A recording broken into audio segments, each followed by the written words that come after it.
ఎందుకంటే మనల్ని మనం సరి చేసుకోకుండా, ముందు రోజు మనం సిద్ధపడకుండా, మనం అప్పటికప్పుడే మనం వచ్చి దేవుని బల్లలో పాలుపంపులు పొందడం అనేది ఎంత మాత్రం కూడా అది సఖ్యమైనటువంటి కార్యక్రమం కాదు. ఎందుకంటే పౌలు భక్తుడే అంటున్నాడు, ఎవడైనను తన్ను తాను పరీక్షించి చేసుకోకుండా ప్రభు యొక్క శరీరమును లేదా ఆయన రక్తమును మనం తాగటం వలన ఆయన యొక్క రక్తమునకు లేదా ఆయన శరీరమునకు మనం ఎలా ఉంటున్నామంటే ఏమండి, ఘనపరిచే వారంగా కాకుండా ఆ రక్తానికి ఆ శరీరానికి విలువ లేనటువంటి వారంగా మనము చేస్తున్నాం. ఎందుకంటే ఈ క్రమం అనేది దేవుడు మనకు అనుగ్రహించడానికి ఆయన కొన్ని ఉదాహరణలతో లేదా కొన్నిటితో మనల్ని ఈ యొక్క కార్యక్రమాన్ని పోల్చి చెప్పాడు.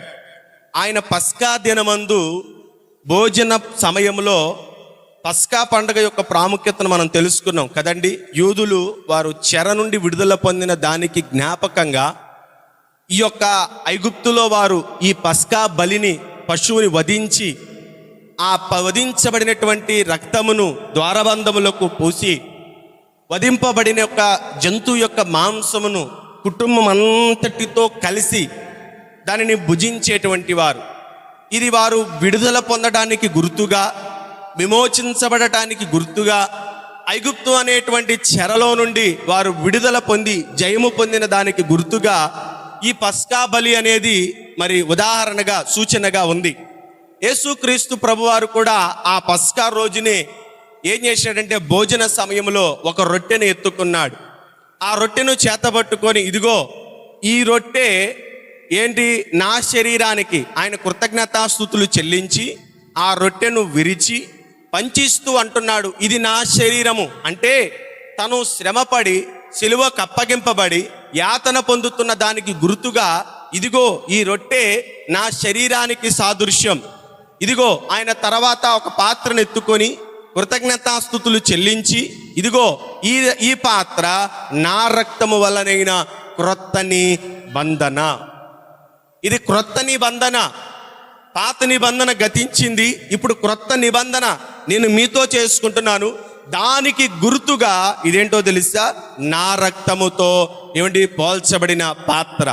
యేసుక్రీస్తు ప్రభువారు ఇలాంటి ఉదాహరణను, ఇలాంటి విషయాలు తెలియపరుస్తూ శిష్యులకు ఆ దినమందు భోజన పంక్తిలో ఈ యొక్క క్రమాన్ని ఏర్పాటు చేశారు. ఆ తదుపరి శిష్యులు మారు మనసు పొంది పాపం విషయమే పశ్చాత్తాపం పొంది బాప్తిసం తీసుకున్నటువంటి ప్రతి ఒక్కరికి ఈ బల్ల క్రమం అనేది వారు జరిగిస్తూ నేటికి ఈ క్రమం అనేది వస్తూ ఉన్నది.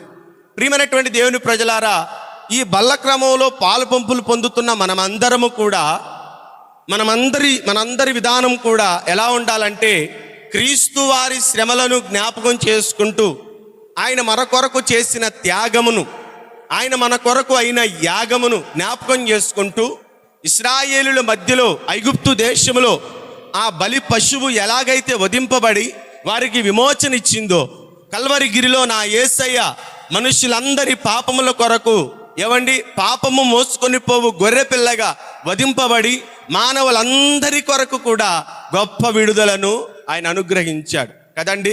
పాపం చేత మనం ఏమైపోయి ఉన్నాము, చనిపోయిన వారమై ఉన్నాం. చనిపోయిన మనల్ని బ్రతికించడానికి క్రీస్తు మన కొరకు చనిపోయాడు. మనము బ్రతకాలంటే, మనము జీవించాలంటే, మనము బ్రతికి లోకంలో మనం ఈ లోకంలో జీవిస్తూ ఉండాలంటే మన కొరకు ఒక ఆయన ఏం చేయబడ్డాడంటే చనిపోయాడు కదండి.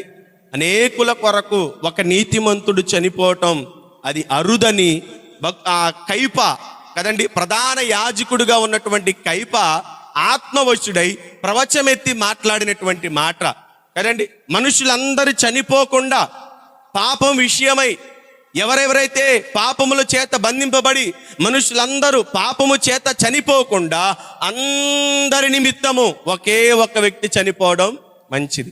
మరి ఆ చనిపోయే వ్యక్తి ఎలా ఉండాలి, ఆ చనిపోయే వ్యక్తికి యొక్క లక్షణం ఎలా ఉండాలి అంటే రాయబడినటువంటి మాట ఏంటో తెలుసా, ఆయన పాపులలో చేరక. కదండి, ఆయన ఎవరు, పాపులలో చేరకూడదు అంటే ఆయన కూడా పాపిగా మార్చబడకూడదు.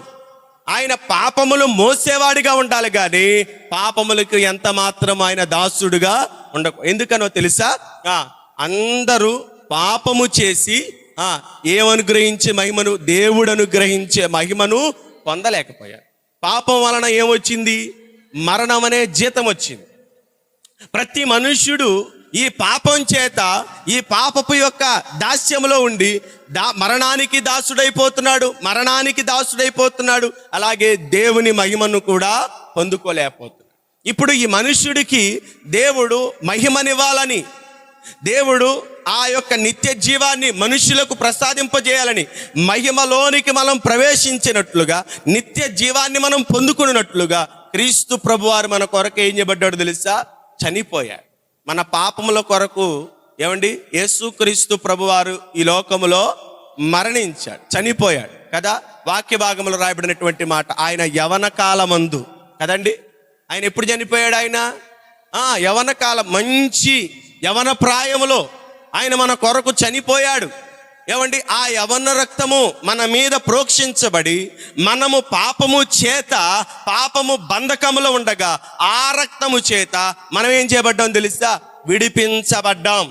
ఐగుప్తులో ఇశ్రాయేలీలు మరణము నుండి తప్పించబడినట్లుగా, ఐగుప్తులో ఇశ్రాయేలీలు ఫరో యొక్క దాస్యపు ఆ యొక్క కట్ల నుండి విడిపించబడినట్లుగా క్రీస్తు వారి రక్తం ఏం చేస్తుందో తెలుసా? మనల్ని లోకములో ఉన్నటువంటి ప్రజల యొక్క పాపపు యొక్క దాస్యము నుండి మనల్ని విడిపించి దేవుని కొరకు ఒక పరిశుద్ధమైన జనాంగముగా క్రీస్తు మనల్ని మార్చాడు. వాక్య భాగం చదువుకుందాం. ఈ యొక్క ప్రభు దినమునకు బల్ల క్రమానికి అనువైనటువంటి వాక్యమును మనం చదువుకుందాం. యోహాను సువార్త 6వ అధ్యాయము 50వ వచనం. యోహాను సువార్త 6వ అధ్యాయము 50వ వచనం.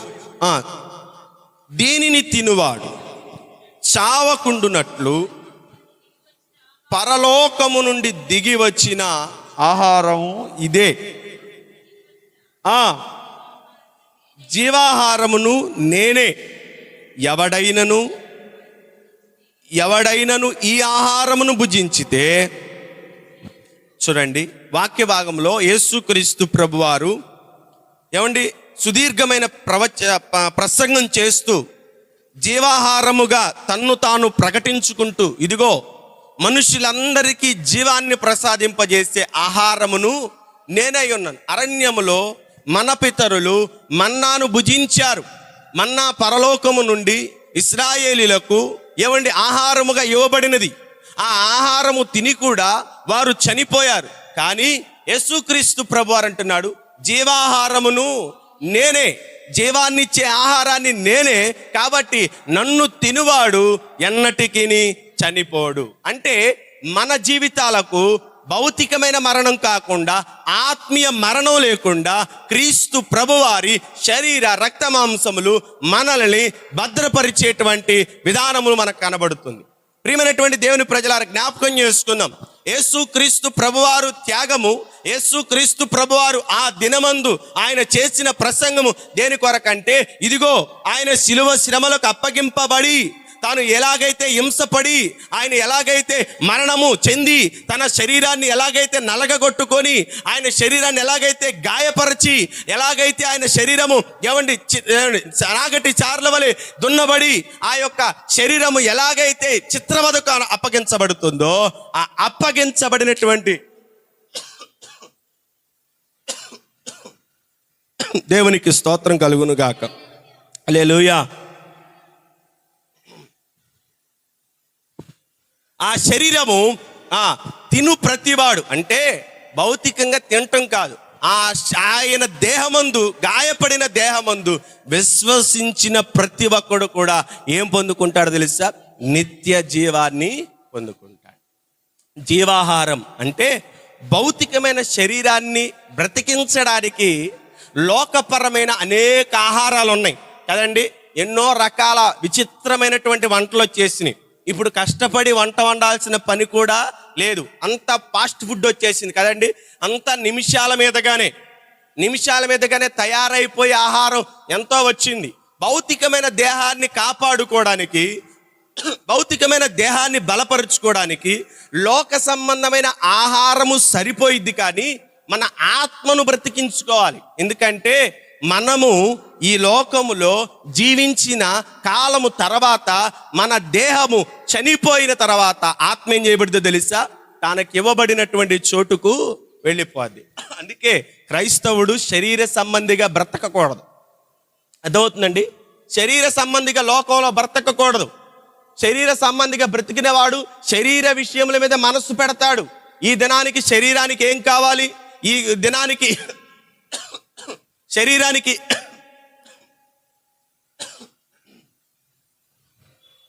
దేవునికి స్తోత్రం కలుగునుగా. హల్లెలూయా, హల్లెలూయా. శరీరానికి ఏం కావాలి, శరీరానికి ఏమి ఇవ్వాలి, ఏ బట్ట ధరించాలి, ఏ ధనము ఎక్కడ ధనం సంపాదించాలి, ఎక్కడ భూములు సంపాదించాలి, ఎక్కడ ఆస్తులు సంపాదించాలి, ఎక్కడని దేహ సంబంధమైనటువంటి ఈ యొక్క దేహాన్ని పోషించుకోవడానికి, ఈ దేహాన్ని బ్రతికించుకోవడానికి భూ సంబంధమైనటువంటి విషయాల మీద మనుషులు ఆలోచన పెడుతూ ఉంటారు. మనం శరీర సంబంధులం కాదు. ఈ శరీరాన్ని పోషించుకోవడానికి కాదు దేవుడు మనల్ని ప్రత్యేకపరుచుకుంది. జీవాహారంగా మన కొరకు ఇవ్వబడినది ఈ శరీరాన్ని పోషించుకోవడానికి కాదు. ఎందుకంటే ఈ శరీరము దాన్ని తన కాలము ముగించిన తర్వాత మంటికి మన్నైపోయిద్ది.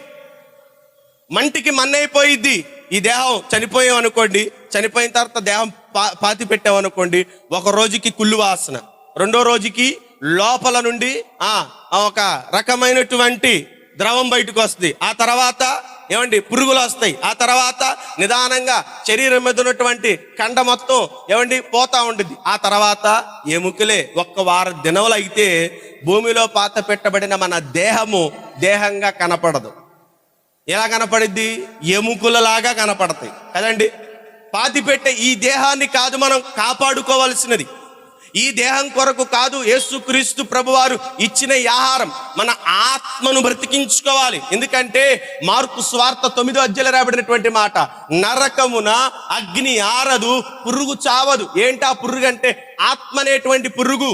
ఒక చోట నరకమున ఆత్మకు ఎలా ఉంటుంది తెలుసు? ఆత్మ నిరతము అగ్నిలో మండుచుంటది. ప్రియమైనటువంటి దేవుని ప్రజలారా, ఈ ఆత్మను బ్రతికించుకోవడానికి, ఈ ఆత్మను జీవింపచేయడానికి, ఈ ఆత్మకు అవసరమైన ఆహారం ఏదైనా ఉందంటే అది భూ సంబంధమైనటువంటి వాటిలో దొరకదు. ఎక్కడ దొరికిద్దయ్యా అంటే క్రీస్తు ప్రభువారు మనకు అప్పగించినటువంటి ఇచ్చినటువంటి శరీర రక్త మాంసములలోనే ఆ జీవము దాగి ఉన్నది. దాన్ని మనం బ్రతికించుకోవాలి. ఆత్మను మన యొక్క ఆత్మీయ జీవితాన్ని బలపరుచుకునేటువంటి సమృద్ధికరమైన ఆహారం ఇది. మన ఆత్మకు అవసరమైన ఆహారం. ఈ ఆత్మ బలపరచబడితే, ఈ ఆత్మ జీవింపజేసి బలము పొందుకుంటే శరీర క్రియలు అనేవి నిర్వీర్యమవుతాయి. శరీరం మీద జయం పొందుకుంటాం. పాపాన్ని మనము జయించగలుగుతాం. దేవునికి స్తోత్రం కలుగును గాక. శరీరాన్ని చంపాలి, శరీర క్రియలను జయించాలి. శరీరపు యొక్క ఇచ్చలను మనం ఓడించాలి అంటే మనకు కావలసినది ఆత్మకు జీవమును, ఆత్మకు బలమును, ఆత్మకు జీవాన్నిచ్చే ఆహారాన్ని మనము ఇవ్వగలిగితే ఆత్మ బ్రతికిద్ది. శరీరం ఏం చేయబడిద్దో తెలుసా? చంపివేయబడింది. అలా శరీరం చనిపోయింది అనుకోండి, ఏమైందో తెలుసా? ఇక ఈ బ్రతికి ఉన్నటువంటి మనం ఎలా ఉంటామో తెలుసా? శరీరపు యొక్క విధానం ఎలా ఉంటుందంటే భౌతికంగా ఎప్పటికప్పుడు ఈ శరీరాన్ని బాగు చేసుకోవాలి, చక్కగా అలంకరించుకోవాలి, చక్కగా మేకప్లు వేయాలి, చక్కగా ఈ శరీరానికి మంచి గుడ్డనివ్వాలి, శరీరానికి మంచి భూ సంబంధమైనటువంటి ఆహారాన్ని పెట్టాలి. లేకపోతే అది చేయాలి, ఇది చేయాలని శరీరం ఏం చేస్తుందో తెలుసా? కోరిక బాగానే ఉంది. కాకపోతే వాక్యం కాడికి వచ్చేసరికి మరి ఆటంకం ఏర్పడుతుంది. ప్రార్థనాపూర్వకంగా దేవుని యొక్క వాక్యాన్ని వినాలి. నేను అనుకుంటున్నాను ఎవరి ఇంటికాడ ప్రార్థన చేసి రాలేదేమో అనుకుంటున్నాను. వచ్చారా? ప్రార్థన చేసి వచ్చారుక మంచిది. ప్రార్థనాపూర్వకంగా దేవుని సన్నిధికి వస్తే దేవుడు మనతో మాట్లాడడానికి తన సేవకుణ్ణి నింపుతాడు. రాత్రికాలం మనం మాట్లాడుకుంటూ వచ్చాం కదా, మోషే దేవుని స్వరానికి మోషే ప్రతిగా ఉండవలసిన వాడు వైఫల్యాన్ని కలిగి జీవించాడు. దేవుని స్వరంతో ప్రజలతో మాట్లాడవలసిన వాడు తన జీవితం దేవుని స్వరానికి అనుగుణంగా లేకుండా వైఫల్యాన్ని చూపించింది. ఈ దినం కూడా దేవుని సన్నిధిలో మనం జాగ్రత్తగా దేవుని మాటలు విందాం. ప్రియమైనటువంటి దేవుని ప్రజలారా, చదువుకున్నటువంటి వాక్య భాగం యోహాను సువార్త 6వ అధ్యాయము 50వ వాక్యంలో యేసుక్రీస్తు ప్రభువారు తన శరీరానికి సూచనగా లేదా ఆయన మరణానికి ముందుగా తన్ను తాను ఈ రీతిగా ప్రకటించుకుంటున్నాడు. ఏమనంటే, జీవాహారాన్ని నేనే. ఈ జీవాహారం దేని కొరకయ్య అంటే మన ఆత్మను బ్రతికించడానికి. ఎందుకంటే దేహము భూమి మీద బ్రతికితే మహా అయితే 60-70 సంవత్సరాలు తర్వాత ఈ దేహం ఏమైపోయిందంటే మరలా మంటికి మన్నైపోయిద్ది. ఏమండి, దేహము ఎక్కడి నుంచి వచ్చిందో, దేహము ఎక్కడ వేటితో తయారైందో మరలా వాటిలో కలిసిపోయిద్ది. కానీ ఆత్మ ఉందే, ఆత్మకు చావు లేదు. ఆత్మ యుగయుగాలు బ్రతికేది. ఆత్మ దేవుని దగ్గర నుంచి వచ్చింది, దానికి చావు లేదు. అది జీవించి యుగయుగాలు తండ్రి దగ్గర నివాసం చేయాలంటే ఆత్మకు అవసరమైన ఆహారం కావాలి. భూ సంబంధమైన దేహాన్ని కాపాడుకోవడానికి ఈ లోకంలో ఎన్నో రకాల పదార్థాలు ఉన్నాయి. వాటి ద్వారా భౌతిక సంబంధమైన దేహము బ్రతికిద్ది. కానీ ఆత్మకు ఆహారం కావాలంటే జీవమైనది, మరణము లేనిది, మనిషిని బ్రతికించేది, మనిషిని నిత్యము యుగయుగాలు ఆయన సన్నిధిలో నిలిపేదైనటువంటి ఆహారము కావాలి. ఏంటయ్యా ఆహారం అంటే భౌతికపరమైన వస్తువులలో అది కనపడదు. అది ఎలా ఉండిద్దంటే ఆత్మరూపిగా శరీరధారిగా మన మధ్యకు దిగి వచ్చాడని యోహాను భక్తుడు మొదటి అధ్యాయంలో రాస్తుంటాడు. శరీరధారిగా ఆయన లోకానికి వచ్చాడు. ఎవరాయని అంటే నిత్యము యుగయుగాలు బ్రతికించే జీవాహారం ఆయన. ప్రతి మనిషిని బ్రతికిస్తాడు, ప్రతి మనిషిని జీవింపజేస్తాడు. లోకములో మనుష్యుడు బ్రతికిన కాలం ముగించిన తర్వాత యుగయుగాలు ఆత్మ నివసించేటువంటి చోటుకు చేరి అక్కడ ఆత్మ యుగయుగాలు బ్రతకాలంటే భూమి మీదే ఆ ఆత్మకు అవసరమైన ఆహారాన్ని మనము ఇవ్వాలి. ఆయన జీవాహారం, బ్రతికించే వాక్యం, బ్రతికించే ఆహారం. నిర్జీవమైన ఆహారాలు ఎన్నో ఉన్నాయి. వాక్య భాగంలో యెషయా గ్రంథంలో 50వ అధ్యాయంలో మనం చదువుకుంటాం కదా, ఎలా మీరు దప్పిక తీర్చని దానికి రోకలు చెల్లిస్తారు, తృప్తినివ్వని దాని కొరకు మీరు ఎందుకు ప్రయాసపడుతూ ఉంటారు? అది మీకు తాత్కాలికపు తృప్తినిస్తాయి. ఈ భౌతికపరమైన ఆహారాన్ని ఒక పూట తింటే మరొక పూటకి ఆకలి వేస్తాయి కదండి. సమరయ స్త్రీ దగ్గరికి వెళ్ళినప్పుడు యేసుక్రీస్తు ప్రభువారు అన్నాడు, అమ్మా నేను ఇచ్చు జలము తాగితే, ఈ జలం ఏంటో తెలుసా? జీవజలం. ఇది ఒక్కసారి తాగితే, ఒక్కసారి నీ లోపలికి వెళితే మరెన్నటికి జీవమే, మరెన్నటికి నీ దప్పిక పొందవు. అంటే మరలా నిర్జీవమైన వాటి కొరకు పరిగెత్తకుండా, జీవమైన వాటి కొరకు పరిగెత్తకుండా నీ లోపటే నిరతము జీవించేటువంటి జలమును నీకు ఇస్తానంటున్నాడు. ప్రియమైనటువంటి దేవుని ప్రజలారా, ఏంటా జలం? తాగిందామే నిజంగా తాగింది. ఎలా తాగింది? తీసుకువచ్చిన కొండతో తాగలా.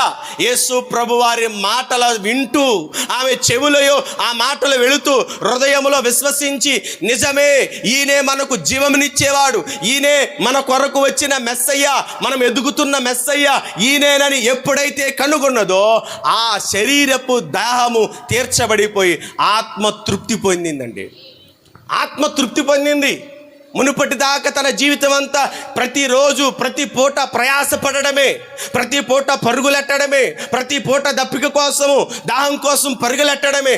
ఆ రోజు నుంచి ఆమె ఆత్మలో తృప్తి పొందిన నాటి నుంచి ఆమె ఎన్నటికీ నిర్జీవమైన వాటి కొరకు పరిగెలెట్టడం మానేసింది. మన భౌతికమైన దేహాన్ని కాపాడుకోవడానికి లోక సంబంధమైన ఆహారము ఎంత అవసరమో ఆత్మకు ఆహారమైనది యేసుక్రీస్తు ప్రభువారి రక్తమాంసములు. అది మనల్ని నిరతము జీవింపజేస్తాయి. రెండవది అంటున్నాడు ఆయన, రెండవది దేంతో పోల్చాడంటే నిత్య జీవం అంటున్నాడు. అంటే మరణము లేదు. ఇక ఆయన ఇచ్చే ఆహారం ఎలాంటిదో తెలుసా? నిత్య జీవం. దానికి జీవం ఉన్నది, మరణం లేదు.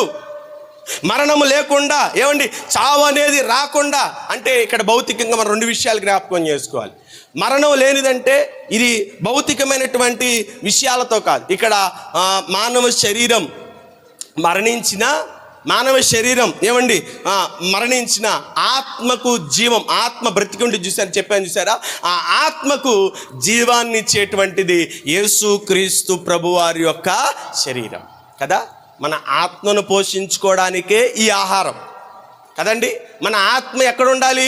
దేవుని దగ్గర ఉండాలి, దేవుని దగ్గర నివసించాలి.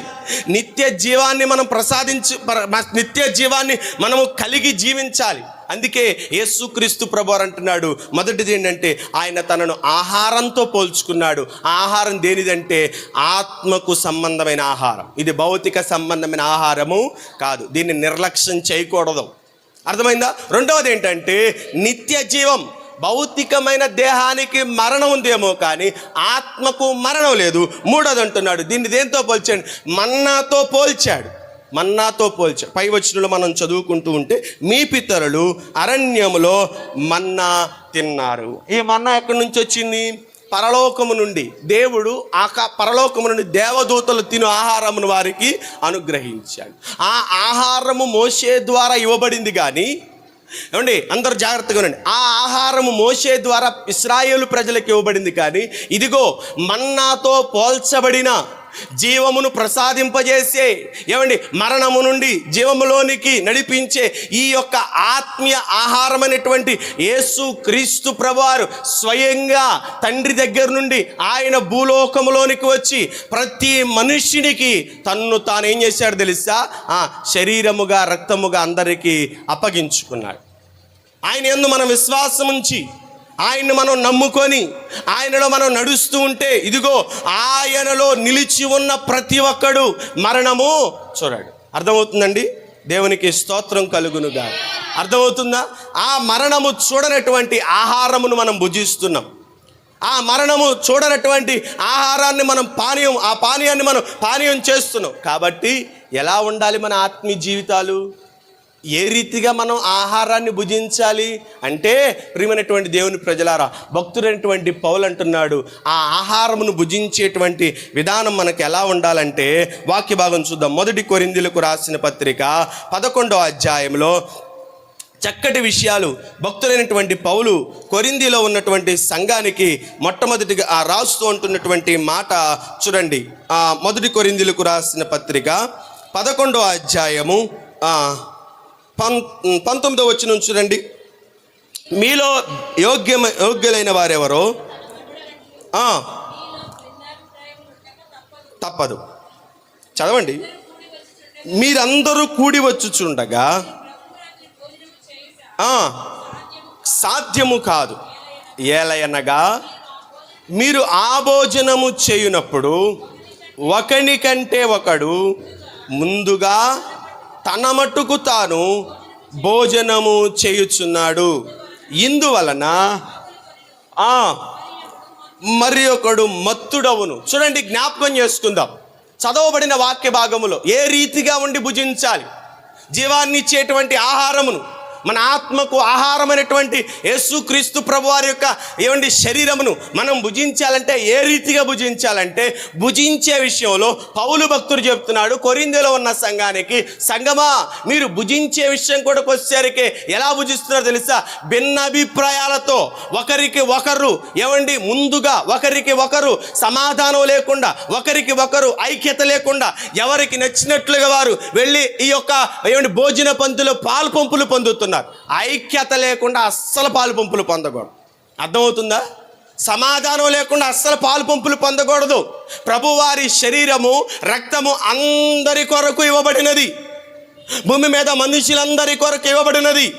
ఆయన కులాన్ని చూడలేదు, మతాన్ని చూడలేదు, ప్రాంతాన్ని చూడలేదు, వర్గాన్ని చూడలేదు. ఏమండి, వివిధ కోణాల్లో మనుషులెవరిని చూడకుండా ఏకరీతిగా ఒకే విధానంలో చూసి అందరి కొరకు ఆయన బలి అయ్యి తన శరీరాన్ని ఇస్తే, మనలోనేమో రకరకాలైన అభిప్రాయాలతో, రకరకాలైన మనస్తత్వాలతో, రకరకాలుగా మనం ఉంటూ ప్రభు బలలో పాలు పంపులు పొందుతున్నాం కదా. సమాధానం లేకుండా ప్రభు బలలో పాలు పంపులు పొందడం వల్ల అది మనకు ప్రయోజనం కాదు. సమాధానాన్ని కలిగి మనము ప్రభు బలలో పాలు పంపులు పొందితే ఎక్కడ సమాధానం ఉంటుందో అక్కడ ప్రభు ఘనపరచబడతాడు. కాబట్టి సమాధానంతో మనం తీసుకున్నాం. ఎవరితోనైనా నీకు విరోధంగా ఉందా? ఎవరితోనైనా నువ్వు గొడవ పడ్డావా? ఎవరితోనైనా నువ్వు మాట్లాడతలేదా? ప్రభు బలలో పాలు పంపులు పొందాలంటే అసమాధానంతో పుచ్చుకున్నవాడు యోగ్యుడు కాదు. దానికి అర్థమవుతుందండి? యోగ్యుడు కాడు. నువ్వు గొడవాడొచ్చి ఇంటికాడ తగాదా పెట్టుకొని, లేకపోతే వాళ్ళ వీళ్ళతో తగాదాలు పెట్టుకొని ఇక్కడికి వచ్చి ప్రభు బలలో ఎరగినట్లుగా తెల్ల బట్టలు వేసుకొని వచ్చి ప్రభు బలలో పాలు పంపులు పొందుతానంటే వాక్యం అంటుంది నీవు యోగ్యుడవు కాదు. యోగ్యమైన మనసుతో తీసుకోవాలి. జీవాన్నిచ్చే ఈ ఆహారం మన ఆత్మకు ఏమండి ఆ ఆహారమైనటువంటి ఈ యొక్క ప్రభు యొక్క శరీరము రక్తమాంసములు మనం ఎలా తీసుకోవాలో తెలుసా? సమాధానంతో తీసుకోవాలి. ఇప్పుడంటే కొన్ని విషయాలు ప్రకటిస్తే కొంతమందికి ఇబ్బందిగా ఉంటుంది, కానీ అసలు కొన్ని సంఘాల్లో అయితే అందరూ సమాధాన పడి బలలో పాల్పంపులు పొందారు. అర్థమవుతుందండి? సమాధాన పడకుండా బలలో పాల్పంపులు పొందితే అది ఎంత మాత్రం ప్రయోజనకరం కాదు. ఎవరితో తగాదాడొచ్చు, ఎవరితో గొడవ పడవచ్చు, ఎవరితో అసమాధానంగా ఉంది. యేసుక్రీస్తు ప్రభువారి మత్తయి సువార్త 5వ అధ్యాయం అంటున్నాడు, నీవు బలిపీఠం దగ్గర ఉండి బలి అర్పిస్తున్నప్పుడు ఆ బలిపీఠం అర్పించే విషయంలో నీకు విరోధైన వాడు ఎవడైనా నీకు జ్ఞాపకం వస్తే బలి అర్పించి వెళ్ళి సమాధాన పడమల్లా. అర్థమవుతుందండి? బలి అర్పించి వెళ్ళి సమాధాన పడమల్లా, సమాధాన పడొచ్చి బలి అర్పించమన్నాడు. అంటే ప్రభు బలలో పాల్పంపులు పొందే నీవు ఏక మనస్సు, ఐక్యత లేదా సమాధానపు మనస్సు నీలో ఉంటేనే ప్రభు బలలో పాల్పంపులు పొందు. ప్రభు బలలో పాల్పంపులు పొందే నీలో అసమాధానం ఉండి ప్రభు బలలో ఎన్ని నెలలు తీసుకున్నా దాని విలువ నీకు తెలియదు. ఎన్ని నెలల పాల్పంపులు పొందుకున్నా దాని వలన నీకు జీవము రాదు. ఎందుకంటే నీలో నిర్జీవమైనది ఉన్నది. అందుకే పౌలు అన్నాడు, నిర్జీవ క్రియలను విడిచిపెట్టి మనం విడిచిపెట్టాలంట. వాటిని విడిచిపెడితేనే జీవము మనకు ప్రసాదింపబడిద్ది. అర్థమవుతుందండి? జీవాన్ని మనం పొందుకుంటాం. నిర్జీవ క్రియలను విడిచిపెట్టాలి. మనం సాతాను సంబంధమైన క్రియలను మనం విడిచిపెట్టాలి. క్రీస్తు ప్రభువారు మన కొరకు త్యాగమయ్యి, మన కొరకు యాగమయ్యి, మన కొరకు ఇచ్చిన ఈ క్రమంలో మనం పాలు పంపులు పొందాలంటే ఎలా ఉండాలో తెలుసా? మనస్సులో ఇంత కూడా విరోధత్వం ఉండకూడదండి కదా. ఇంత కూడా విరోధత్వం ఉండకూడదు. అలా ఉంటే పరలోక రాజ్యం చేరము. అసలు మనం పరలోక రాజ్యంలో అడుగుపెట్టే సంగతి పక్కన పెట్టండి. ఏమండి? అడుగుపెట్టే సంగతి పక్కన పెట్టండి. భూలోకంలో దేవుడు ఇచ్చే ప్రతి ఈవికి మనం దూరం అయిపోతాం. అర్థమవుతుందా? సమాధాన పడుతున్నారా? సమాధానం ఉంటుందా? భార్యాభర్తల మధ్య సమాధానం ఉంటుందా? తల్లిదండ్రుల బిడ్డల మధ్య సమాధానం ఉంటుందా? సంఘము, సేవకులు, విశ్వాసులు సమాధానంగానే ఉంటున్నారా? విభేదాలతో, పగలతో, ఏమండి కలహాలతో, ఏమండి విద్వేషాలతో, ఏమండి మత్సరాలతో దేవుని సన్నిధికి వచ్చి బలలో పాల్పంపులు పొంది నువ్వు తిరిగి వెళుతున్నావంటే నీవు అయోగ్యుడివి. అయోగ్యంగా పుచ్చుకున్న ప్రతి ఒక్కడు శాపగ్రస్తుడని రాయబడింది వాక్యం. నీవు శాపగ్రస్తుడివి కాకుండా ఉండాలంటే ఎవరు నీతో విరోధంగా వారితో మాట్లాడు. వారంతా కొరింథీయుల సంఘం అంట తొందరపడి ఎవరికి వాళ్ళు ముందెళ్ళిపోయి దానిలో పాల్పంపులు పొంది వెనక తిరిగి వచ్చేస్తున్నారు. ఇదేనా నీ వెనకాల ఉన్న వారి పరిస్థితి ఏంటి? నీ వెనకున్న వారి పరిస్థితి ఏంటి? సమాధానంగా మాట్లాడుకోవు, సమాధానంగా ఏమండి కలిసి ఉండవు, సమాధానంతో ఒకళ్ళు ఏమండి ప్రభు బల్లకి రారు. ఒకళ్ళంటే ఒకళ్ళకు పడదు, ఒకళ్ళంటే ఒకళ్ళు ఇలా విరోధపు మనస్సుతో బలలో పాల్పంపులు పొందావనుకో ఏమైందో తెలుసా? శాపగ్రస్తుడు అయిపోతాం. ఆకాను శపితమైన దాన్ని తెచ్చుకొని శాపగ్రస్తుడయ్యాడు. మనం ఉంచుకొని శాపగ్రస్తులం అవుతున్నాం. దేవునికి స్తోత్రం. ఏమయ్యాడండి? అతడేమో తెచ్చుకొని శాపగ్రస్తుడయ్యాడు, మనం ఉంచుకొని శాపగ్రస్తులం అవుతున్నాం. దాన్ని తీసేస్తే మనం ఏమవుతుందో తెలుసా? వారు ఆ కానానుకు చేరి స్వాస్థ్యాలు ఎలా సంపాదించుకున్నారో మనం కూడా పరమ కానానటువంటి ఆ నూతన యెరూషలేములోకి చేరి మనం కూడా స్వాస్థ్యాన్ని సంపాదించుకుంటాం. అందుకే యేసుక్రీస్తు ప్రభువారు ఈ లోకానికి వచ్చి మనకు నిత్య జీవాన్ని ఇవ్వటం కొరకు తన్ను తాను బలిపీఠం మీద అర్పించుకున్నాడు. ఇది ఎరిగి మనం ఏం చేయాలంటే సమాధానంతో రావాలి దేవుని సన్నిధికి. నువ్వు గుమ్మం లోపట అడుగు పెట్టేటప్పటికి నీలో సమాధానం ఉండాలి. దేవా నేను వెళ్ళి సమాధాన కాదు, కుదరదు. అలా ఉండదు. సంఘంలో నీకు ఎవరైనా విరోధంగా ఉన్నారా? ఎవరైనా నీతో మాట్లాడకుండా లేకపోతే నీతో ఎవరైనా ఏమంటే గొడవ పడినట్లుగా ఏమన్నా ఆనవాళ్ళు ఉందా? అయితే ఇప్పుడే ప్రార్థన చేస్తుండగానే వెళ్ళిపోయి అమ్మా క్షమించు నన్ను, నా తప్పే, నా పొర్రపాటే, ఇలా నేను చేయకూడదు, ఇలా మాట్లాడకూడదు అని ఒకవేళ నువ్వు సమాధాన పడి ఆ బలలో పాల్పంపులు పొందావనుకో మునుపు నువ్వు పొందిన దానికి సమాధానం పొంది తర్వాత పొందుకున్న దానికి చాలా వ్యత్యాసం కనపడదు కదండి. అసలు ఒక మాట చెప్పనా? సమాధానం పడితే సగం భారం పోయింది. దేవునికి స్తోత్రం, దేవునికి స్తోత్రం. సమాధాన పడితే సగం భారం పోయినట్టే. దైవజనులు చెప్తున్నారు మొత్తం పోయినట్టే. ఎందుకంటే ఇక భారం ఉండదు కదా. పగ ఆ యొక్క అసమాధానంతో మనం ఉన్నాం అనుకోండి, భారం మన మీద పడిపోయి మన యొక్క మనకు మనశ్శాంతి లేకుండా, నెమ్మది లేకుండా ఎప్పుడు చూసినా ఏదో విచారమైన మనస్సుతో ఉంటాం. ఎందుకని? ఆ వ్యక్తితో మనం గొడవ పడ్డాం, ఆ వ్యక్తి గురించే ఆలోచనలు, ఆ గొడవ గురించే ఆలోచనలు, అక్కడన్న మాటలే వస్తాయి. రేపొద్దున మన ఫంక్షన్కి రాడేమో, మన పెళ్ళికి రాడేమో, ఇదే తపన, ఇదే ఆలోచన నెత్తిన భారం పెట్టుకొని మనం ఉంటాం. యేసుక్రీస్తు ప్రభు అన్నాడు, ఏమంటున్నాడండి? ప్రయాసపడి నా దగ్గరికి రండి. ఎలా వస్తారు? ఏ రీతిగా వస్తారు అంటున్నాడు? మనము సమాధానముతో వెళ్ళాలి కదా. నెత్తి మీద భారం పెట్టుకుని ఎంత దూరం ప్రయాణం చేస్తాం చెప్పండి? నెత్తి మీద భారం పెట్టుకుని ఎంతవరకు ప్రయాణం చేస్తాం? పౌలు భక్తులను, మనము యాత్రికులము, భూమి మీద మన నివాసము, మన గుడారము శిథిలమైపోయాను, చేతి దూర కట్టని ఒక పట్టణం ఉంది, దానికి మనం చేరాలంటే అక్కడ మనము యాత్రికులమని గమనించాలి, పరదేశులమని గమనించాలి. అంటే మనము ఈ భూమి మీద జీవించు కాలము ఎంతో తెలుసా? అల్పమైనది, కొద్దిదేనండి, చాలా కొద్దిదే. ఈ కొద్ది కాలపు జీవితంలో ఎన్నో ఎన్నో ఎన్నో మూట కట్టుకొని ఆ భారంతోనే మనం చనిపోతా ఉంటాం. రక్షణ పొందిన తర్వాత, రక్షణ పొందేటప్పుడు, బాప్తిసం తీసుకునేటప్పుడు ఏమండి, ఆ నీటి దగ్గరికి వెళ్ళినప్పుడు, ఆ నీటి దగ్గర ఉన్నప్పుడు కొన్ని ప్రమాణాలు చేస్తారు. గుర్తున్నాయా? ఈ రోజుల్లో పెళ్లి ప్రమాణాలే గుర్తుండట్లా, బాప్తిసం ప్రమాణాలు ఏం గుర్తుంటేలేండి కదండి.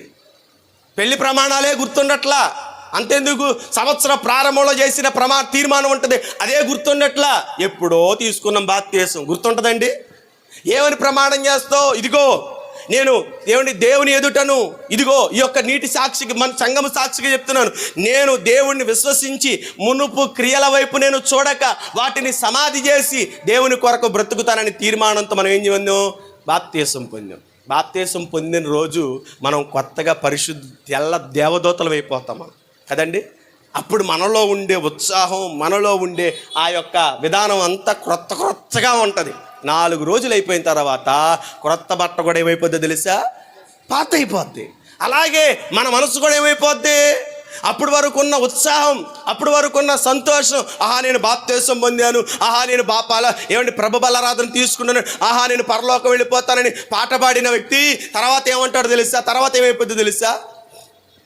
నెమ్మది ఇక తగ్గిపోతా ఉంటాడు, వెనకడుగేస్తూ ఉంటాడు. ఆ ఉత్సాహం కనపడదు, ఆ ఉత్సాహం, ఆ సంతోషం ఏంటయ్యా అంటే, బాప్తిసం పొందక మునుపున్నటువంటి జీవితానికి ఇప్పుడు జీవితానికి వ్యత్యాసం ఏంటంటే, అప్పుడు ఒక రీతిగా నడిచాడు, ఇప్పుడు ఒక రీతిగా నడుస్తున్నాడు కదండి. బాప్తిసం పొందిన తర్వాత నీ క్రియలు, నీ ప్రవర్తన ఎలా ఉండాలి? భక్తుడైనటువంటి పౌలు రోమీయుల సంఘానికి రాస్తుంటున్నాడు, మనము చీకటి సంబంధమైన క్రియ, మన పాత జీవితాన్ని సమాధి చేస్తున్నాం బాప్తిసం ద్వారా. అంటే పాత జీవితాన్ని సమాధి చేస్తున్నామంటే, పాత మనిషి ఉన్నాడే, పాత స్వభావం ఉందే, ఆ పాత క్రియలున్నాయే, గొడవ పడేతనం, అసమాధానంతో ఉండేతనం, కొట్లాడేతనం, లేకపోతే చీకటి కార్యక్రమాలు చేసే వీటన్నిటి యొక్క స్వభావంతో పోల్చబడినటువంటి ఆ వ్యక్తిని నీటి ద్వారా ముంచి యేసుక్రీస్తు ప్రభువారిలాగా నూతన పరచబడటానికి, నూతన వ్యక్తిగా నీటిలో నుండి పైకి లేస్తున్నటువంటి మనము ఆ రోజు నుంచి మనం ఏంటి తెలుసా? నవీన స్వభావాన్ని మనం ధరించుకుంటున్నాం. చనిపోయాడా పాత మనిషి? చెప్పండి, పాత మనిషి చనిపోయాడా? చావడం. ఎంతనే చెప్పండి, ఎంత వాక్యమన్నా బోధించండి, ఎన్ని బలారాధనలో పాల్పంపులు పొందండి, ఎన్ని సంఘ కూడికల్లో పాల్పంపులు పొందండి, ఎన్ని ఉపవాస ప్రార్థనలో పాల్పంపులు పొందండి, ఎన్నిటిలో పాల్పంపులు పొందిన పాత వ్యక్తి నీలో నుండి పోకపోతే నువ్వెన్ని చేసినా, గలతీల సంఘానికి రాస్తుంటున్నాడు, మీరు క్రొత్త ముద్ద అవ్వడానికి పిలువబడ్డారు, పులిసిన పిండి కొంచెమైనా కూడా ఉండకూడదు. ఎందుకోసమో తెలుసా? క్రొత్త బట్టకు పాత మాసుకేస్తే ఏమైతే తెలుసా?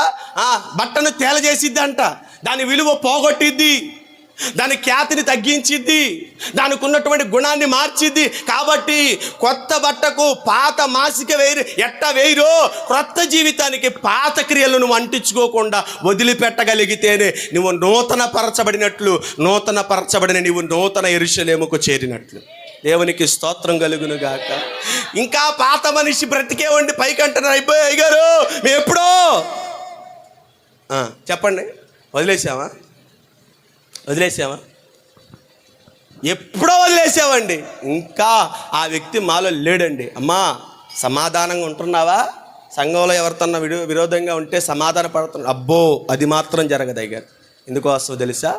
చింత చచ్చినా సావదు కదండి. చింత చచ్చిపోయిద్ది, కానీ దాని లోపల ఉన్నటువంటి పులుపు, క్రైస్తవుడు ఏంటో తెలుసా? చింత చావాలి, పులుపు చచ్చిపోవాలి. ఇక ఎప్పుడు క్రైస్తవ జీవితం ఏంటండి, ఇలా ఉంటే బ్రతకలేమండి అన్నట్లుగా ఉండాలి. ఎలా ఉండాలి? ఎదుటి వారితో సమాధాన పడేటువంటి మనస్తత్వం నీకు ఉంటే ప్రభు బల్లకు నువ్వు యోగ్యుడవు. ఇది జీవాన్నిచ్చే మన ఆత్మకు ఆహారం. పరలోకము నుండి పోయబడిన మన్నాతో పోల్చబడింది క్రీస్తు వారి శరీరం. ఈ ఆహారాన్ని భుజించాలంటే సమాధానం కావాలి, ఐక్యత కావాలి మనలో. ఒకరి పట్ల ఒకరికి సమాధానం కలిగి. ఇగో మనం ప్రార్థన చేస్తుంటాం కదా, ఆఖరి ప్రార్థనలో ఒకరు చేయబట్టుకుని ఒకళ్ళు ప్రార్థన చేయమంటే భౌతికమైనటువంటి ఏమంటే మనస్సుతో ఒకళ్ళు చేయి ఒకళ్ళు పట్టుకొని ప్రార్థన చేస్తున్నారు. కానీ అంతరంగంలో ఏముంటుందో తెలుసా? వీళ్ళ గురించి నేను ప్రార్థన, వీళ్ళ గురించి నేను చేసే ప్రార్థన, వీళ్ళు బతికేంటో మనకు తెలీదు, వీళ్ళు నడవడికండి, వీళ్ళ గురించి దేవా వీళ్ళు ప్రార్థన మాక కదా.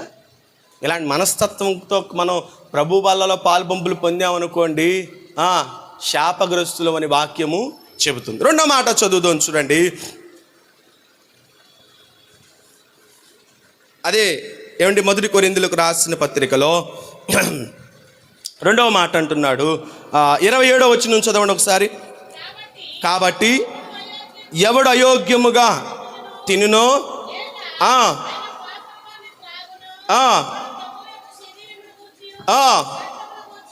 రక్తమును గూర్చి అపరాధి అగును. అంటే రెండవది ఏంటి కావాలి తెలుసా? యోగ్యత కావాలి, అర్హత కావాలి. ప్రభు యొక్క శరీరాన్ని రక్తాన్ని భుజించాలంటే ప్రతి మనుష్యునికి యోగ్యత కావాలి. మొదట యోగ్యత ఏంటో తెలుసా? పాపము విషయమే పశ్చాత్తాపడి క్రీస్తు నామములో బాప్తీసం తీసుకున్న వారికి యోగ్యత వస్తుంది. పాపం విషయమే పశ్చాత్తాపడకుండా, పాపం విషయమే దుఃఖపడకుండా, పాపం విషయమే నువ్వు ఏడవకుండా, పాపాన్ని విడిచిపెట్టి, పాపపు క్రియలను చంపివేసి పాపాన్ని విడిచిపెట్టి నువ్వు నూతన పరచబడడానికి పశ్చాత్తాపంతో ప్రభు సన్నిధికి నువ్వు చేరకుండా ప్రభు బలలో పాల్పంపులు పొందడానికి నువ్వు అర్హుడివి. దుఃఖపడాలి, ఏడవాలి. నీ గత జీవితంలో గతించినటువంటి రోజులలో నువ్వు ఏ యొక్క విషయాల్లో దేవుని సన్నిధి నుండి దూరమయ్యావో, దేవుని యొక్క కృప నుండి దూరమయ్యావో, దేవుని యొక్క ప్రేమ నుండి దూరమయ్యావో, దేవుని యొక్క పరిశుద్ధత నుండి దూరమయ్యావో జ్ఞాపకం చేసుకొని దూరమైన సంగతులను బట్టి మనం ఏం చేయాలి తెలుసా? పశ్చాత్తాపడాలి, దుఃఖపడాలి, ఏడవాలి, కన్నీరు కార్చాలి. నీ పాపము పరిహరింపబడినట్లుగా కన్నీరు కారిస్తేనే తప్ప నీవు యోగ్యుడవు కాదు. పశ్చాత్తాపం ఉంటుందా? చేసిన తప్పులకు, చేసిన పాపాలకు, చేసినటువంటి నడిచిన మార్గాన్ని బట్టి దుఃఖము కలుగుతుందా? ఆకాను దుఃఖపడలేదు, అందుకే కుటుంబంతో సహా నాశనమైపోయాడు. బిలాము దుఃఖపడలేదు, అందుకే ప్రవక్తలు అతన్ని వంకరి మార్గములు అన్నాయి. బిలాము వంటి ప్రవక్తగాని ఉండొద్దని హెచ్చరికగా ఉన్నారు. సంగమా, నీ హృదయంలో పాపం విషయమే పశ్చాత్తాపం ఉండాలి. ఒక్కసారి దావీదు తన జీవితంలో పశ్చాత్తాపడిన దాన్ని బట్టి దేవుడు ప్రస్తావిస్తూ అంటున్నాడు, దావీదు వంటి వాడి లోకములో ఎవడు లేడు. దావీదు వంటి మనస్సు ఎవరికి ఉండదు, అతడి వంటి యథార్థమైన హృదయం ఎవరికి ఉండదయ్యా. ఎందుకంటే పాపం విషయంలో పశ్చాత్తాపడే మనస్సు దావీదుకు ఉందండి. దావీదుకు ఉంది. పాపం విషయమే పశ్చాత్తాపడతాడు, ఏడుస్తాడు. ఇదిగో ఒక ప్రవక్త వచ్చి తన ముందు నిలబడి, దావీదు నువ్వు చేసింది తప్పు అంటే, దావీదు ఉన్న ఫలానా సింహాసనము చూడకుండా, అధికారము చూడకుండా, కిరీటము చూడకుండా, ప్రజల్ని చూడకుండా, హోదాను చూడకుండా ఉన్న పాటునే మోకాళ్ళ మీద పడి కన్నీరు కార్చాడు. కానీ మనకి ఎంతగా వాక్యం బోధించినా, ఎంతగా దేవుని యొక్క వాక్యాన్ని ఖండితంగా చెప్పినా మార్పు కాడకు వచ్చేసరికి రవ్వంతా కూడా కలగట్లేదు. దేవునికి స్తోత్రం. మార్పు కాడకు వచ్చేసరికి రవ్వంతైనా కలగట్లేదండి, దుఃఖపడట్లేదు. అయ్యో ప్రస్తుతపు లోకమును చూసి ప్రజలారా ఒక్కసారి మీరు మీ జీవితాన్ని జ్ఞాపకం చేసుకోండి. భక్తుడైనటువంటి లోతును గురించి మనం చదివితే అతడు యొక్క లోకము విషయం తాను నివసించినటువంటి కాలములో జరుగుతున్నటువంటి పనులు చూసి దుఃఖపడ్డాడే, హృదయమును నొప్పించబడ్డాడే. అయ్యో, ప్రజలేంటి ఇలా చెడిపోతున్నారు, ప్రజలేంటి ఇలా పాడైపోతున్నారు, అందరి హృదయము ఇలా అపవిత్రపరచబడిపోయిందంటే అని చెప్పి నీతిమంతుడైన లోతు హృదయములో బాధపడ్డాడే. నీకు కనీసం పశ్చాత్తాప కలుగుతుందా? హృదయంలో దుఃఖం కలుగుతుందా? ఎన్ని భయంకరమైన సంఘటనలండి, ఎన్ని భయంకరమైన సంఘటన. అర్థమవుతుందా? ప్రియమైనటువంటి దేవుని జనాంగమా, ఇదివరకు ఏమండి ప్రజలు పాపం చేయాలంటే భయపడేవాళ్ళు. కానీ ఇప్పుడు పాపానికి మార్గాలు తెరవబడ్డాయి. వయసుతో పని లేదు, వయసుతో పని లేదు, చిన్న పెద్ద అనే తేడా లేదు. ప్రతి మనుష్యుడు పాపం చేయడానికి సౌలభ్యం పెరిగిపోయిన, అవకాశాలు పెరిగిపోయినాయి.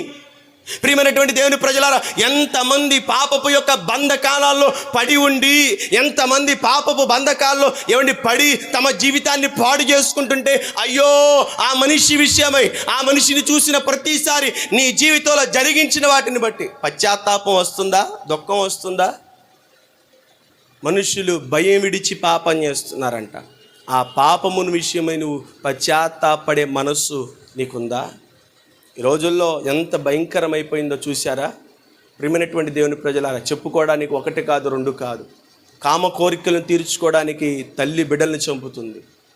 తన సుఖాలకు అడ్డైపోయారని చెప్పి కుటుంబాన్ని ఒక భర్త హతమార్చిన సంఘటనలు, బిడ్డలు తల్లిదండ్రుల్ని హతమార్చిన సంఘటన, ఎలాంటి పరిస్థితుల్లోకి వెళుతుంది ఒక్కసారి జ్ఞాపకం చేయి. ఈ లోకపు తీరును బట్టి పశ్చాత్తాపడుతున్నావు. అయ్యో, నా పిల్లలకు, నా బిడ్డలకు, నాకు ఈ పాపాన్ని అంటకుండా కాపాడయ్యని పాపం విషయమే కన్నీరు కార్చేటువంటి మనస్సు మనకుందా?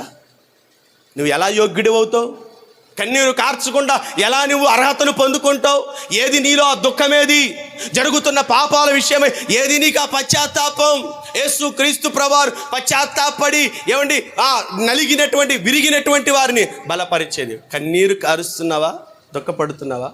సంగమా, ఈ మధ్యాహ్న కాల సమయం దేవుని పేరట చెబుతున్నాను, ప్రభు బలలో పాల్పంపులు పొందాలంటే నీలో అర్హత ఉండాలి. దేంటి అర్హత? మొదటిది ఐక్యత, సమాధానం ఉండాలి. రెండవది పశ్చాత్తాపం. యోగ్యుడిగా మార్చబడాలి. యోగ్యుడిగా మార్చబడాలంటే నీలో పాపమునకు అవకాశం లేకుండా జీవించాలి. ఎలాంటి అవకాశం? కన్నులతో చూసి చెడిపోకుండా నీ కన్నులతో కూడా పాపాన్ని నీ దగ్గరికి రానివ్వకూడదు. నోటి మాటలతో పాపం నీ దగ్గరికి రాకూడదు కదా. మనం రాత్రి మాల మాట్లాడుకున్నాం. మోషే కాని మాట పలికి ఏం పోగొట్టుకున్నాడు? కానాను చూడలేకపోయాడు. యేసుక్రీస్తు ప్రభువారు ఆ తర్వాత కృప చూపించి ఆయన్ని కానానుకు తీసుకువచ్చాడు. కానీ 40 లక్షల మందిని, సుమారుగా చెప్తున్నాను, 39 లక్షలు ఎంతమంది చెప్తూ ఉంటారు, అంతమందిని నడిపించిన మోషే ఒక్క కాని మాట పలికినందుకు కానానుకు చేరలేదు, కానానులు అడుగు పెట్టలేదు. దేవుడితో మోషే విన్నవించుకున్నాడు, అయ్యా ఒక్కసారి ఆ భూభాగాలు అడుగు పెట్టి వస్తానయ్యా అంటే కుదరదు మోషే. నువ్వు చూడంతే, కళ్ళతో చూడు, ఆ దేశం ఎలా ఉంటుందో, ఆ స్వాస్థ్యం ఎలా చూడు, కళ్ళతో చూడంతే. కాని మాట పలికినందుకే మోషేకు ఆ యొక్క కానానులో అడుగుపెట్టే అర్హత లేకపోతే, కాని పనులు చేస్తున్న నీవు ఇంకనూ దుఃఖపడకుండా, కన్నీరు కార్చకుండా బ్రతికే నీ జీవితాన్ని బట్టి పరలోకాలు అడుగు పెట్టగలవా? పరలోకంలో ప్రవేశించి జీవాహారమైనటువంటి ఆహారము తిన్నా కూడా నువ్వు అడుగు పెట్టలేవు. సహోదరి, జ్ఞాపకం చేసుకో. నీ హృదయంలో పశ్చాత్తాపం. తప్పిపోయిన కుమారుడు ఎప్పుడు ఇంటికి చేరాడో తెలుసా? హలో, దేవునికి స్తోత్రం. ఎప్పుడు ఇంటికి చేరాడు? పశ్చాత్తాపడినప్పుడే, తన స్థితిని తాను జ్ఞాపకము చేసుకున్నప్పుడే తను తిరిగి తండ్రిని చేరుకున్నాడు. తండ్రితో అంటున్నాడు, తండ్రి అనాలనుకున్నాడంట. ఏమని? అమ్మా చెప్పండి, వాక్యం తెలుసు కదా. ఏమని అనాలనుకున్నాడు? అందరు నా మాట విని తర్వాత చెప్పండి. ఏమని తండ్రిని అడగాలనుకున్నాడు? చెప్పండి. ఏమని తండ్రి దగ్గర క్షమాపణ ఏమని అడగాలనుకుంటున్నాడు? పరలోకమునకును నీకును విరోధంగా పాపం చేశానయ్యా, నన్ను క్షమించు అనే మాట అడగాలనుకున్నాడంట. దేవునికి స్తోత్రం. అడగాలనుకున్నాడంతే. సరే, లేచాడు, తన బట్టలు దులుపుకున్నాడు, తిరిగి ప్రయాణం సాగించాడు. ఇదిగో అల్లంత దూరాన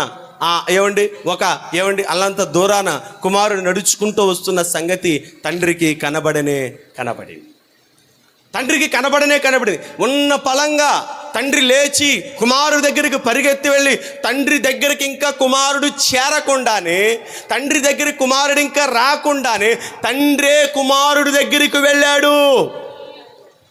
తండ్రే కుమారుడి దగ్గరికి పరిగెత్తుకుంటూ వెళ్ళి కుమారుడి యొక్క మెడ మీద పడి ముద్దు పెట్టాడు. సంగమా, ఎప్పుడైతే పశ్చాత్తాపపు హృదయం నీలో ఉంటుందో, ఏమండి పశ్చాత్తాప హృదయం నీలో ఉంటుందో, నీ హృదయమే చాలా ఆయనకి. ఆయన నీ వద్దకు పరిగెత్తుకుంటూ వస్తాడు. ఆయన నీ దగ్గరికే వస్తాడు. నువ్వు ఇంకా ఆయన దగ్గరికి చేరడా, ఇంకా చేరకపోయినప్పటికీ ఆయన నీ దగ్గరికి వస్తాడు. ఎప్పుడో తెలుసా? నీలో పశ్చాత్తాప హృదయం, ఒప్పుకోలుతనం అంటాడు కదా, అతిక్రమములు ఒప్పుకొని ఎడల కనికరాన్ని పొందుతావంట. దేవుని కనికరం ఎప్పుడు వస్తుందో తెలిసి నీ మీద? అతిక్రమంలో ఒప్పుకొని విడిచిపెట్టడం వల్ల దేవుని కనికరం నీ మీద, కనికరమే వచ్చిందంటే ఆయన దగ్గరికి వచ్చేసినట్లే. ప్రియమైన దేవుని సంగమా, నీవు యోగ్యుడు ఎలా మార్చబడతావో తెలుసా? నీ పాపము విషయమై దేవుని సన్నిధిలో దుఃఖపడాలి, పశ్చాత్తాపడాలి. తెలిసి తెలియక ఏమండి, ఎక్కడైనా అపరాధంలో పడిపోయావేమో, బలహీనతల్లో పడిపోయావేమో, ఎక్కడైనా చూపుల్లో పడిపోయావేమో, మాటల్లో పడిపోయావేమో, ఏమండి లోక సంబంధమైన ఆకర్షణలో పడిపోయావేమో, లోక సంబంధమైనటువంటి వ్యక్తుల సావాసం ద్వారా పాపంలో పడిపోయావేమో. ఒక్కసారి జ్ఞాపకం చేసుకో, ఎక్కడ జారిపోయావో, ఎక్కడ పడిపోయావో, ఎక్కడ నువ్వు దేవుని నుంచి దూరం అయిపోయావో ఆ సంగతి నువ్వు తెలుసుకొని, దేవా నీ బలలో నేను పాలు పంపులు పొందుతున్నాను, ఈ అయోగ్యత నన్ను వెంటాడుతుంది, ఈ బలహీనత నన్ను వెంటాడుతుంది, ఈ పాపం నన్ను వెంటాడుతుంది, ఈ అపవిత్రత నన్ను వెంటాడుతుంది, దీని నుండి నన్ను దూరపరిచయ్యా అని కన్నీళ్లు కారిస్తే ఆయన నీకు సహాయము చేసి, ఇదిగో ఇది నీకు, ఏమండి నువ్వు తినుటకు, నువ్వు భుజించుటకు, దీని ద్వారా వచ్చేటువంటి జీవాన్ని, ఆ యొక్క నిత్య రాజ్యాన్ని పొందుకోవడానికి నిన్ను అర్హుడిగా ఆయన మారుస్తాడు. పశ్చాత్తాపడదాం, దుఃఖపడదాం, కన్నీరు విడిచి ప్రభు పాదాల దగ్గరికి మనం చేరదాం. కనికర సంపన్నుడైన దేవుడు నిన్ను దాటిపోడు. కన్నీటితో ఆయన పాదాలు కడుగు. సామెతల గ్రంథంలో రాయబడింది కదా, అతిక్రమములు ఏమండి కప్పుకోకుండా ఒప్పుకోవాలంట. తన పాప విషయమే పశ్చాత్తాపడువాడు ధన్యుడని వాక్యం రాయబడుతుంది. కడిగి నీ జీవితాన్ని పవిత్రపరుచుకొని దేవుని సన్నిధిలో నిష్కలంకుడుగా, పరిశుద్ధుడివిగా దేవుని సన్నిధిలో దేవుని యొక్క రక్త మాంసములలో పాలు పంపులు పొందాలి. ఒప్పుకుంటావా నీ పాపాల విషయమై? ఒప్పుకుంటావా నీ పాపాల విషయం? ఒక దైవజనుడు చెప్తూ ఇలా అంటున్నాడు, దేవుడు అంట ఒక వ్యక్తికి దేవుడు ప్రార్థన చేస్తుంటే, ఇదిగో తన యొక్క జీవితంలో జరిగించిన వాటన్నిటినీ ఇదిగో ఒక రీల్గా తన ముందు పెడుతున్నాడంట. అందరేనండి, ఒక వ్యక్తి ప్రార్థన చేస్తుంటే దేవుడు అంట, ఇదిగో అయ్యా నీ జీవితంలో ఈ లోపం ఉంది, నీ జీవితంలో ఇది ఉంది, నీలో ఇంకే బలహీనత ఉంది, నీలో ఇంకే పగ ఉంది అని చెప్పి ఒక్కొక్కటిగా ఏమంటే దేవుడు తన కళ్ళ ముందు పెడుతుంటే అతడంట, ఇదిగో దేవా దీనికైతే నేను క్షమాపణ అడుగుతున్నాను, దీన్ని అయితే క్షమించయ్యా, ఈ యొక్క పాపం నుంచి నన్ను విడుదల పొందించని ఆ పాపాన్ని బట్టి క్షమించబడుతున్నాను. మరొకటి చూపిస్తే మరొకటి కొన్ని అలాగ చూపిస్తుంటే కొన్నిటికేమో ఆయన ఒప్పుకుంటున్నాడంట, కొన్నిటి కాడకు వచ్చేసరికి అంటున్నాడంట, దేవా ఈ పాపం విషయంలో నేను అప్పుడే క్షమాపణ పొందను, దేవా ఈ పాప విషయంలో నేను అప్పుడే క్షమాపణ పొందను. ఇగో ఈ అసూయ ఉందే, ఈ అసూయ ఎందుకుందో తెలుసా? ఈ వ్యక్తిని బట్టే వచ్చింది నాకు అసూయ. ఇగో ఈ వ్యక్తిని బట్టి నాకు అసూయ, ఎందుకంటే ఎక్కువగా పాడుతున్నాడను, ఎక్కువగా వాక్యం చదువుతున్నాడను, ఎక్కువగా వాక్యం చెబుతున్నాడను, ఎక్కువగా సంఘ కార్యక్రమాలు, ఈ మీద నాకు పగ ఉంది, అసూయ ఉంది. ఈ అసూయ నేను అప్పుడే చంపుకోను, ఈడు సావాలా, ఈడు పావాలా, అప్పుడే నా అసూయ పోయిద్దని చెప్పి అసూయని అలా పంటుకున్నాడంట. అయ్యా అసూయతో నువ్వు ఎదగలేవయ్యా అంటే, దేవా ఎదగకపోయినా పర్లేదు, నా అసూయ నాకు అలాగే ఉండాలి. అసూయతో నువ్వు బతకలేవయ్యా, వద్దేయ్యా, నువ్వు అభివృద్ధి పొందలేవు, ఆశీర్వాదాలు అసూయతో నేనేం పొందకపోయినా పర్లేదు, నాది అలా ఉంటే చాలయ్యా అని అసూయని ఇంకా పోషిస్తున్నాడంట. అయ్యా ఇదిగో ఫలానా వ్యక్తి మీద నువ్వు కోపంతో ఉన్నావు కదా, ఎందుకు ఆ కోపం? దేవా ఏం చేయమంటావు? కోపం వచ్చింది ఎందుకు? నన్ను ఈ మధ్యన సరిగ్గా పట్టించుకోవట్లేదు, సరిగ్గా నాకు సరిగ్గా చేయవలసినవి చేయట్లేదు, అందుకే కోపం పెట్టుకున్నాను. ఈ వ్యక్తి మీద అప్పుడే క్షమాపణ వద్దు ప్రభా, నా కోపం అలాగే, నా కోపం తీరే రోజు ఒకటి వస్తుంది, అప్పుడు దాకా నేను ఇలాగ పెట్టుకుంటా. ఇంకా నీలో వదిలిపెట్టకూడనివి ఏమైనా ఉన్నాయేమో, ఆ వ్యక్తిలాగా దేవుడు చూపించిన వాటికి కొన్నిటికేమో క్షమాపణ అడిగాడు, కొన్నిటికేమో ఇంకా అడగకుండా అలాగే పెట్టుకున్నాడు. అలాంటి మనస్తత్వం నీలో ఒకవేళ ఉందేమో జ్ఞాపకం చేసుకో. ఒప్పుకోవాలి. నీ నోటితో ఒప్పుకుంటేనే నీ పాపం పోయిద్ది, నీ నోటితో ఒప్పుకుంటేనే నీలో ఉన్న ఆ భారం తొలగిపోయిద్ది. ఒప్పుకో. ఖైదీకి కూడా క్షమాపణ ఉందండి తెలుసా? ఖైదీకి కూడా క్షమాపణ ఉంది. నేర చరిత్ర కలిగిన ఒక వ్యక్తికి కూడా క్షమాభిక్ష పెడుతున్నారంటే పరలోకపు తండ్రి ఈ లోక న్యాయాధి కంటే గొప్పవాడు కదా ఆయన. దేవునికి స్తోత్రం, హల్లెలూయా. పరలోకపు న్యాయాధిపతి అండి ఆయన. పరలోకపు న్యాయాధిపతి భూలోక న్యాయాధిపతుల కంటే గొప్పడు. ఒకవేళ వీరైనా క్షమిస్తారో లేదో కానీ ఆయన ఖచ్చితంగా తన దగ్గర కన్నీళ్లు కార్చిన వారికి క్షమాపణ దయచేస్తారు. కన్నీళ్లు కార్చాలి. మన పాపం విషయమే పశ్చాత్తాపడకుండా ఏదో బల్లలో పాలు పంపులు పొందితే ఆచారంగా మిగిలిపోయింది అంతే. ఆచారాలు చేసిన వాళ్ళు పరలోక రాజ్యానికి వెళ్ళరు. ఆచారాల భక్తి చేసిన వాళ్ళు పరలోక రాజ్యంలో నివసించలేరు. ఆచారాల భక్తితో జీవించే వారు దేవుని రాజ్యాన్ని స్వతంత్రించుకొని ఆచారాన్ని విడిచిపెట్టి ఆత్మీయతలోనికి దిగితేనే క్రైస్తవేమో పరిపూర్ణమై క్రీస్తు రాజ్యానికి వారసులు అవుతాం. ఆచారాన్ని వదిలిపెట్టు, ఆచార భక్తిని మానేసేయి, ఆచారపు అలవాట్లు మానేసేయి, మొక్కుబడిగా వచ్చి దేవుని సన్నిధిలో కూర్చోవడం మానేసేయి. ఆత్మీయుడిగా బ్రతకాలంటే ఆత్మ చెప్పు రీతిగా నువ్వు నడుచుకోవాలి. అలా బ్రతికితేనే నువ్వు పరలోక రాజ్యాన్ని స్వతంత్రించుకోగలుగుతావు. ఉందా నీలో ఆ ఒప్పుకోలు? ఎక్కడ నువ్వు పడిపోయావు నీకు తెలుస్తుంది, ఎక్కడ నువ్వు జారిపోయావు నీకు తెలుస్తుంది. ఏ చూపులు నిన్ను పడేసినాయో, ఏ మాటలు నిన్ను పడేసినాయో, ఏ వినికిడి ద్వారా మాటలు నీ హృదయాన్ని అపవిత్రపరిచినాయో, అపవిత్రపరచబడిన ప్రతిదాన్ని బట్టి ఒప్పుకుంటేనే నువ్వు యోగ్యుడివి, నువ్వు అర్హుడివి. నువ్వు ప్రభు బలారాధనలో పాలు పంపులు పొంది ప్రభు ఇచ్చి నిత్య రాజ్యాన్ని స్వతంత్రించుకుంటావు. యోగ్యుడివి కానంత వరకు కూడా ఎన్నిసార్లు చేయి పెట్టినా దాని వలన నీకు నష్టం నష్టం నష్టం నష్టం. జ్ఞాపకం చేసుకో.